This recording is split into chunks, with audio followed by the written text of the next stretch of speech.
राम राम. आज कुणबी समाज स्नेह मिलन सोहळ्याच्या निमित्तानं माननीय श्री प्रशांत भाऊ वराळे साहेबांचा सत्कार आहे आणि त्या निमित्ताने उपस्थित राहण्याचा योग आला. त्याबद्दल सगळ्यात आधी आयोजकांचे आभार मानतो. मंचावर उपस्थित माझी सह अभिनेत्री, हिंदीमध्ये सुद्धा मराठी बरोबरच तितकंच उल्लेखनीय आणि स्वतःची ठसा उमटवणारी गिरिजा हो, रामेश्वरजी फुंडकर, श्वेताताई महाले, नारायणराव गव्हाणकर, विश्वनाथजी तिडके, दयारामजी वानखेडे, गुलाबराव मोहल्ले, शिवाबुवा बावस्कार, अनिल भाऊ गावंडे, गजानन भाऊ थोरात, संध्याताई वाघोळे, हरिभक्तपरायण शिवदास महाराज गाडेकर, रामभाऊ आखरे, माझे अतिशय जवळचे मित्र असणारे रमेश भाऊ थोरात आणि माझ्या लेकीसारखी असणारी काजल राऊत, उपस्थित सर्वजण. आज प्रशांत भाऊंनी फार चांगला संकल्प केलेला आहे, त्यामुळे हा संकल्प दिन असंही आपण म्हणूया. कुठलाही संकल्प आपण करतो त्यानंतर आपण त्याचा प्रवास कसा करतो हा फार महत्वाचा असतो. 10 वर्षापूर्वी आम्ही जेव्हा नाम फाउंडेशनची सुरुवात केली होती,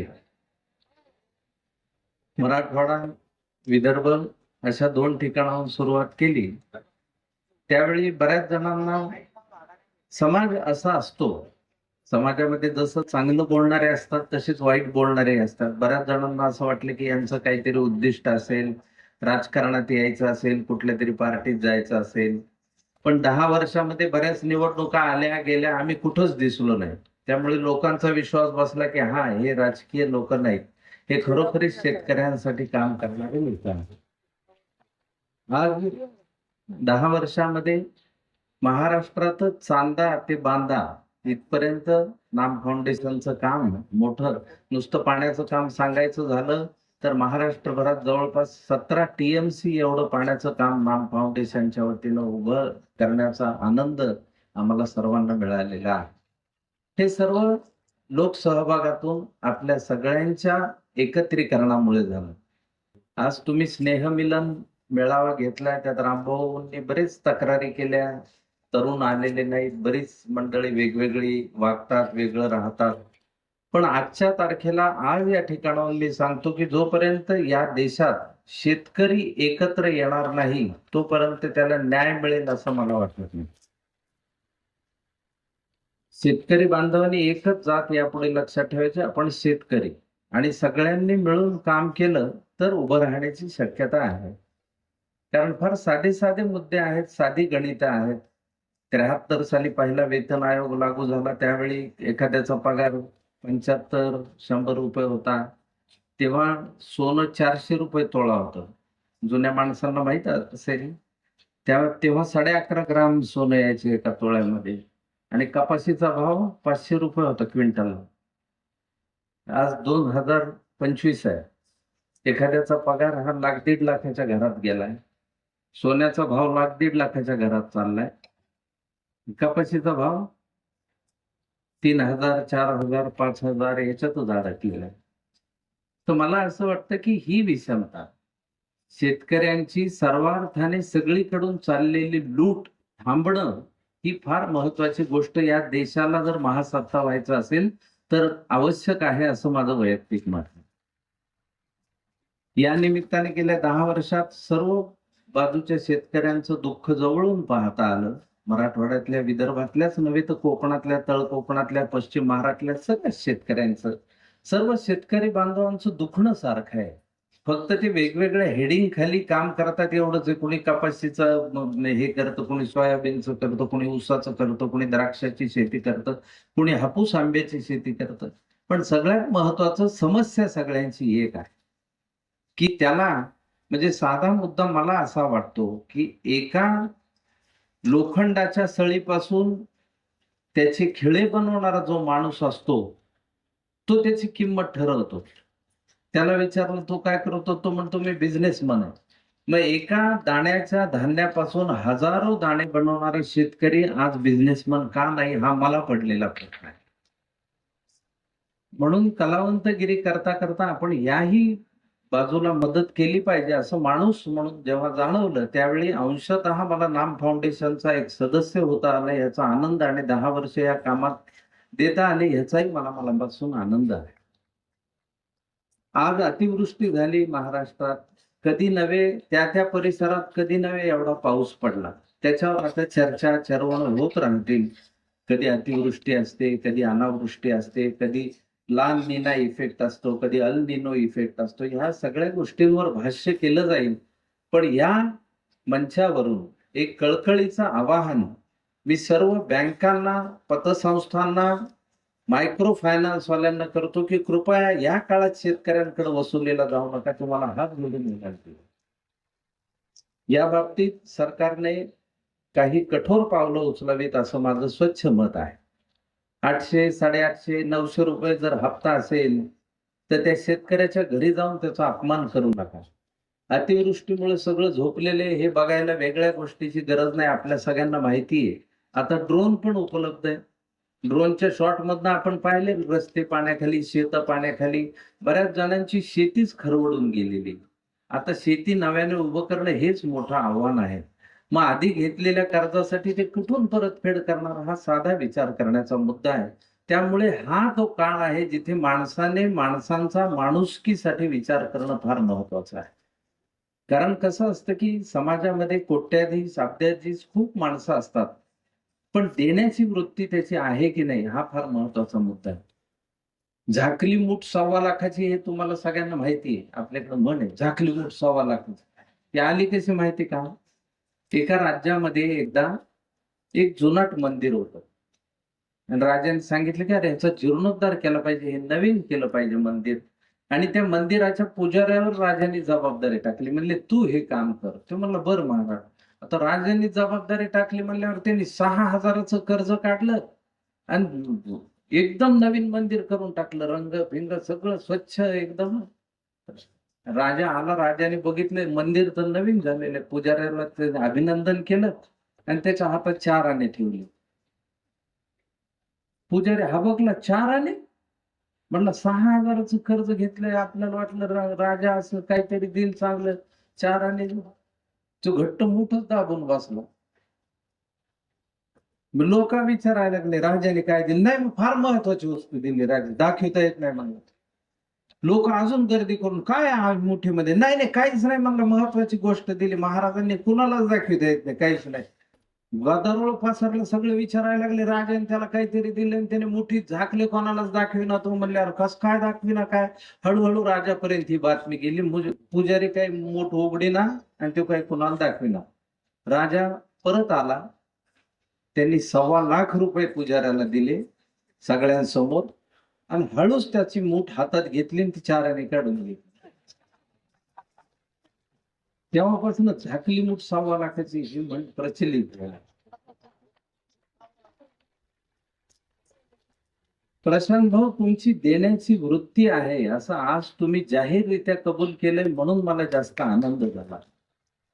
याला आपण सगळेजण साक्षीदार राहूच. कारण कुठलाही माणूस जेव्हा असं मत व्यक्त करतो, 2 गोष्टी असतात. मला वैयक्तिकरित्या असं वाटतं की नेहमी आता मी समाजामध्ये बघतो, कोणाला 2 रुपयाची मदत करायची असली तर तो 10 रुपये खर्च करतो त्यासाठी. मदत 2 रुपयाची करतो पण ते दाखवायसाठी 10 रुपये घालवतो. तर अशा समारंभांची संख्या कमी व्हावी आणि मनापासूनची मदत यावी. कारण शेवटी काय, आज आपल्या सगळ्यांना मिळालेल्या या भूमिका आहेत. आज आपण या भूमिकेत आहोत. आज एखादा गरीब शेतकरी त्याच्या भूमिकेमध्ये आहे, त्याची भूमिका कायम राहणार नाही, आपली भूमिका कायम राहणार नाहीये. आज जरी अडचणीत असलेला शेतकरी जात्यात असला तरी आपण सुपात आहोत हे आपण सगळ्यांनी गंभीरपणे लक्षात ठेवलं पाहिजे. उद्या जर पिकलंच नाही काही शेतात, पिकवलंच नाही काही शेतात, तर आपल्याकडे कोट्यवधी रुपये असून आपण करणार काय? आणि आज लोकांकडे आहेत, खूप पैसे कमवायला लागले लोक, यानं त्या मार्गाने कमवायला लागले, पण त्याच्याबरोबर अनारोग्य आलंय, त्याचं काय करणार? अजून 2 वर्षांनी तुम्हाला घराघरात कॅन्सरचे पेशंट दिसतील, त्याचं काय करणार? अनारोग्य वाढत चाललं, माणसांचे वयोमान कमी होत. कालच ते पंजाबचा इतका मोठा पहिलवान होता, तो हार्ट अटॅकने गेला, तो तर फार वय नव्हतं त्याचं. तर मला असं वाटतं की हार्ट अटॅकचं प्रमाण वाढलं, आपल्या जाण्याची गती वाढलेली आहे, आणि निसर्ग आपल्याला काहीतरी सांगू इच्छितोय. निसर्गाने आपल्याला आता सांगायला घेतलेलं आहे, तुम्ही तर ऐकच ना, असं झालंय. आता आपण विज्ञानाने नवीन नवीन गॅजेट्स दिले, मोबाईल आले, सगळ्याकडे मोबाईल आहे. मोबाईल मध्ये माणूस हलत नाही का डुलत नाही, काय असतं त्या मोबाईल मध्ये काय माहित, काम धाम सोडून तो मोबाईल मध्ये असतो. त्याच्यातनं ज्ञानी व्हायला लागला तो, सगळ्याला शिकवायला लागला तो. मी मोबाईल मध्ये पाहिले असंच असतं, असं तो सांगायला लागला. पण तुम्ही हा शेतकरी, आधी हा निसर्ग पूजा करत होता. सगळ्यात दिलदार कोण, तर शेतकरी असतो. आपले सगळे सण शेती मातीशी निगडीत आहेत. आजही शेतकरी बघा, सकाळी वासुदेव यायचा तेव्हापासून द्यायला सुरुवात करायची. शेतकऱ्याची बायको खरी लक्ष्मी होती. थळ्यावर बसलेल्या पाखरांना सुद्धा शेतकरी उठवीत नाही, कारण तो म्हणतो त्यांचाही वाटा आहे त्यामध्ये. एवढा दिलदार असणारा शेतकरी. आजही तुम्ही कुठं कुणाच्या शेतात जा, काकड्या गाजरा असले, रेजाताई तुला मी सांगतो, तू जर शेतात गेली आणि काकड्या घेतल्यास तिथल्या तुला चांगल्या वाटल्या म्हणून, तर शेतकरी तुझ्याकडनं पैसे नाही घेणार. राहू दे, ह्याच्यासाठी काय घ्यायचंय. त्याच्या ह्या स्वभावामुळे आज त्याची लूट वाढलेली आहे. त्याने गंभीर होणं, त्याने समंजस होणं, यासाठी मार्ग काय आहे, तर त्यातून मोठे झालेल्या लोकांनी समंजस होणं आणि त्यांचा हात हातात घेणं हे गरजेचं आहे. म्हणून आज या कार्यक्रमाला मला यावंसं वाटलं, महत्वाचं वाटलं. प्रशांत भाऊ, मी तुम्हाला काही गोष्टी सुचवीन या निमित्ताने, त्या जर पुढे नेता आल्या तर मला मनापासून आनंद होईल. कारण प्रत्येक ठिकाणी असे प्रशांत भाऊ निर्माण झाले तर शेतकरी बांधव एकत्र येतील असं मला वाटायला लागलं. तो एक आशावादी चिन्ह आहे. आता हे तुम्ही म्हणलात की तुम्ही हमी भावापेक्षा जास्त योग्य भाव शेतकऱ्यांना त्यांच्या गोष्टीला देणार, आणि तुम्ही त्यांच्या बांधावरनं त्यांचा माल उचलणार.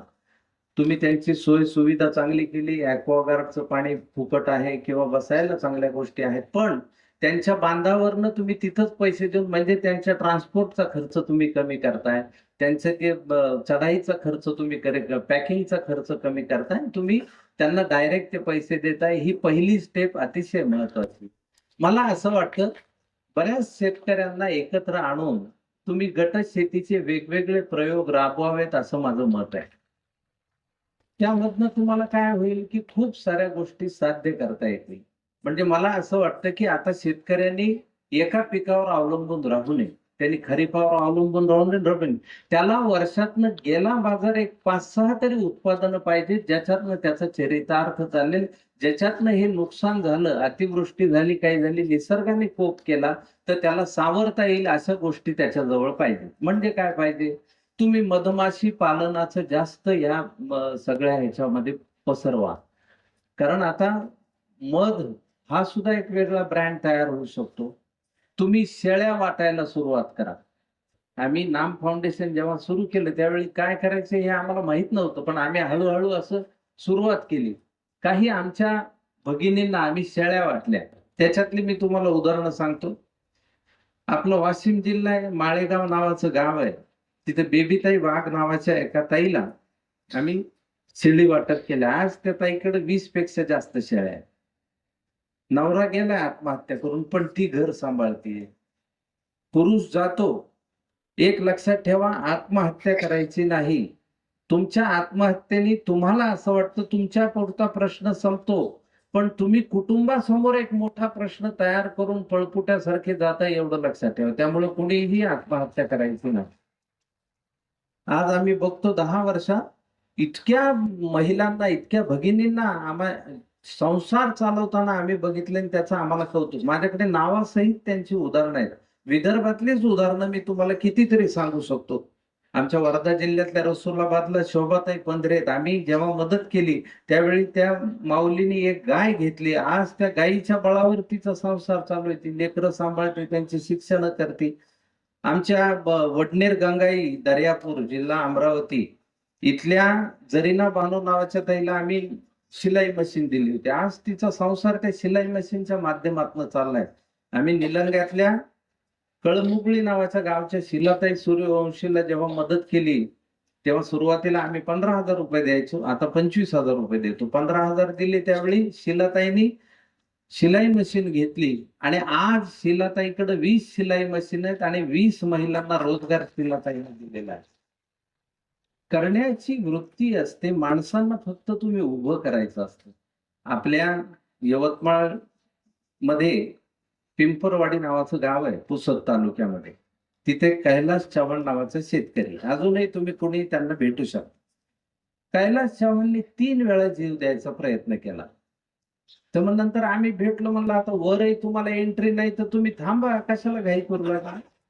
म्हणलं काय अडचणी, आडी अडचणी समजून घेतल्या. आम्ही कैलासला 4 शेळ्या दिल्या. त्या वर्षीचं त्याचं खरीपाचं रबीचं आम्ही बियाणं दिलं. आज कैलासकडं 40 पेक्षा जास्त शेळ्या आहे. तो हळद घेतो, हरभरा घेतो, खरीपही घेतो, रबी घेतो, कपाशी घेतो, सोयाबीन घेतो. तो म्हणतो मी तुमचा ब्रँड अँबॅसिडर म्हणतो नाम फाउंडेशनचा. कोणी जीव देत असेल तर मला सांगा, त्याला जगवण्याची जबाबदारी माझी. ही सगळी ताकद आपल्या समोर बसलेल्या प्रत्येकामध्ये आहे. हा फक्त विचाराचा प्रश्न आहे. आपल्याला कोणी मदतीला नाही असं समजू नका. आमच्यासारखी माणसं आहेत, खूप आमच्यासारखा विचार करणारी मंडळी आहेत, ज्यांना असं वाटतं की शेतकऱ्यांनी स्वयंपूर्ण व्हावं. ज्या दिवशी शेतकरी स्वयंपूर्ण होईल, ज्या दिवशी त्याचा विकास होईल, त्या दिवशी आम्हाला आनंद आहे ना. त्यासाठीच आम्ही हे काम करतो आहोत. आज खरीप जरी गेलेला असला तरी रब्बीसाठी तुम्हाला बियाणं वाटता येईल शेतकऱ्यांना. आपले जवळपासचे सगळे शेतकरी आहेत, त्यांना बियाणं वाटलं, त्यांना थोडी मदत केली, कुणीतरी त्यांच्या बरोबर आहे हे सांगायला तर पाहिजे.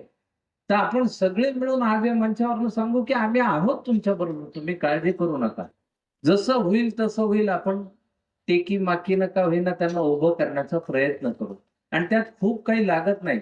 तुमचे शब्द सुद्धा महत्वाचे ठरतात आणि मला वाटतं शेतकरी बांधवांना हा शब्द महत्वाचा आहे. आज आपण जेवढी जमेल त्यांना रबीसाठी मदत करू, जेवढी जमेल त्यांना शेती उभी करण्यासाठी मदत करू. आपण सर्व मिळून करूच शकतो.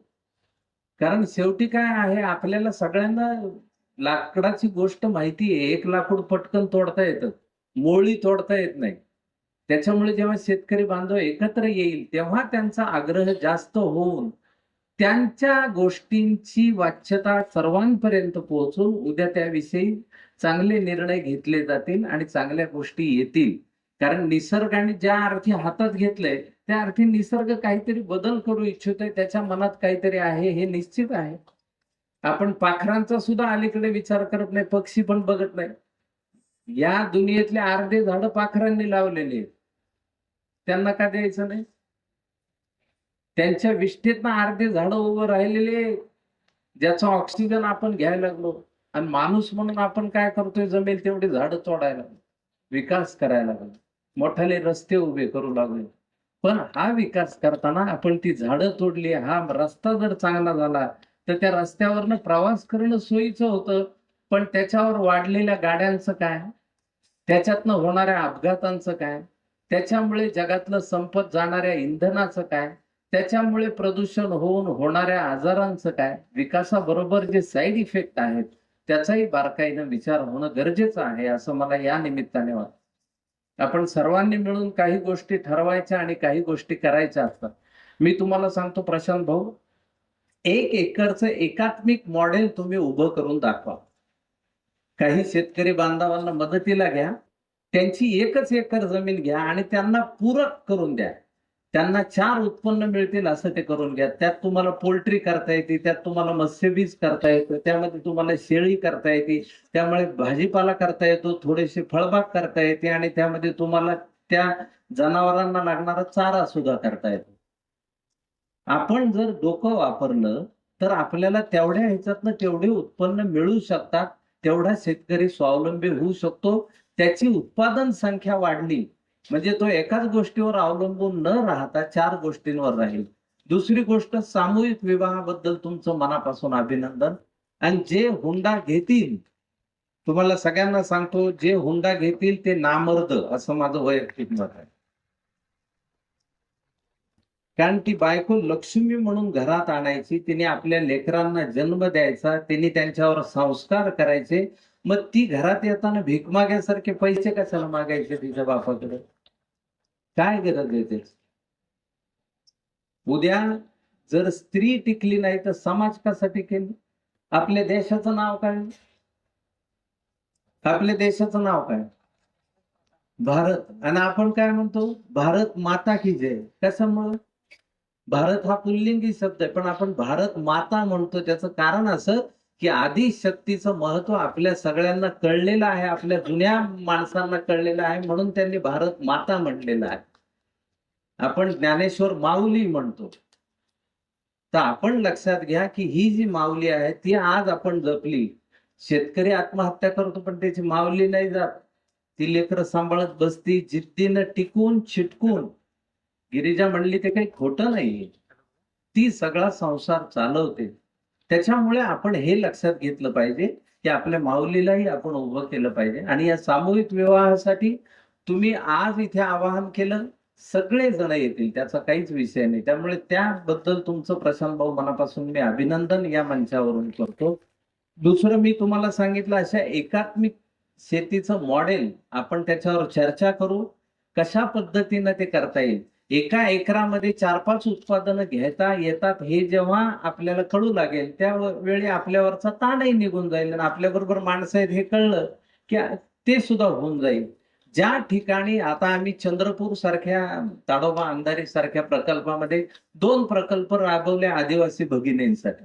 एक उल्का नावाचा प्रकल्प ज्यामध्ये तेंदूपत्ता आणि कवट याच्यातून व्हॅल्यू ऍडिशन करून काय बनवता येईल याचं प्रशिक्षण त्या भगिनींना देऊन ते सुरू केलं.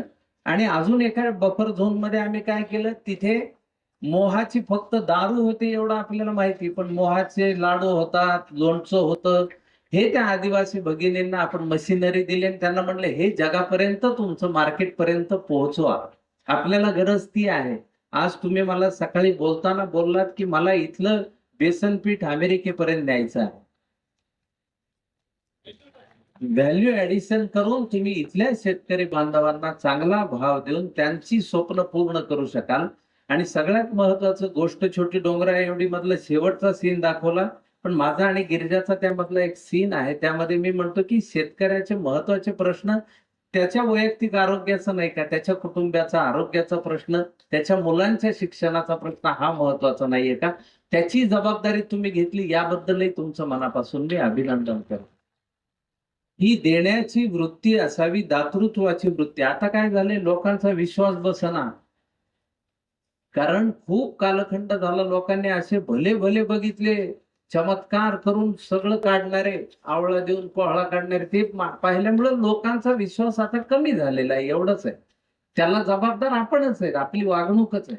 पण आपण आपल्या वागणुकीतून जर 2-3 वर्षामध्ये तुम्ही हे चित्र बदलू शकला तर आजच्या या संकल्प दिनाचा यशस्वी कार्यक्रम झाला असं मी मान्य करेन. या सर्व गोष्टींसाठी तुम्हाला मनापासून सदिच्छा, शुभेच्छा देतो. तुम्हाला जेव्हा माझी मदत लागेल तेव्हा मला सांगा. कधीही शेतकरी बांधवांची मदत असली, मी एक पाऊल पुढे येईल, मी तुम्हाला त्यातून निश्चित मदत करेन असा शब्द देतो. आज जी काही अतिवृष्टी झालेली आहे, ज्या शेतकरी बांधवांचं नुकसान झालेलं आहे, त्यांना आपण सगळे मिळून, ज्यांना ज्यांना शक्य आहे त्यांनी मिळून त्यांना उभं करण्याचा प्रयत्न करू. तीही आपल्यासारखीच माणसं आहेत एवढं लक्षात घेऊ. आज रमेश भाऊंनी पण आत्महत्या करू नका हा संदेश दिलाय, तो महत्वाचा आहे असं मला वाटतं. सर्वांनी जिद्द ठेवून एकत्र येऊया, एकत्र काम करूया आणि हे चित्र बदलूया असे या निमित्ताने सांगावं असं वाटतं. प्रशांत भाऊंचं पुन्हा एकदा अभिनंदन करतो. त्यांच्या मिसेसचं विशेष अभिनंदन करतो, कारण पाठीशी खंबीरपणे कोणी नसेल तर माणसाला काही करता येत नाही, ही खरी गोष्ट आहे. आज त्या उभ्या आहेत म्हणून तुम्हाला इतक्या स्ट्रॉंगली उभं राहता आलेलं आहे, त्यामुळे त्यांचंही मनापासून अभिनंदन करतो. गिरिजाचंही तिने जे मनोगत व्यक्त केलं त्याबद्दल तिचंही अभिनंदन करतो. माझी लेक काजल ती अकोल्यामध्ये अं, भटक्या प्राण्यांसाठी एक छान अनाथालय चालवते. तिच्याकडे आज 70 जखमी असलेले प्राणी ती शस्त्रक्रिया करते, धडपड करते, त्यांना वाचवते. आज 70 तिच्याकडे कुत्रे आहेत, मांजरं आहेत, गायी आहेत. तिने स्वतः शस्त्रक्रिया करून ती जनावरं वाचवलेली आहेत. त्याबद्दलही तिला माणुसकीची ज्योत तिच्यामध्ये ती पेटलेली आहे, ती तशीच तेवत राहो अशाही मी मनापासून सदिच्छा देतो. इथे माणसांना माणसांविषयी विचार करायला वेळ मिळत नाही, तिथे तू जनावरांविषयी विचार करते, हा जास्त अभिनंदनाचा भाग आहे. ती अकोल्यातच असते, तिलाही आपण जमेल तेवढी मदत करू. आणि आज इथे बोलवलं त्याबद्दल मी प्रशांत भाऊंचे मनापासून आभार मानतो. मी जे जबाबदार तिघांची नाव रामभाऊपासून घेतले तुम्ही, त्या तिघांचे मनापासून आभार मानतो. माझं नाव घेऊन तुम्ही इथं बोलवलंच त्याबद्दल मला येताही आलं आणि बोलताही आलं, व्यक्त होता आलं, याबद्दल मनापासूनचे आभार.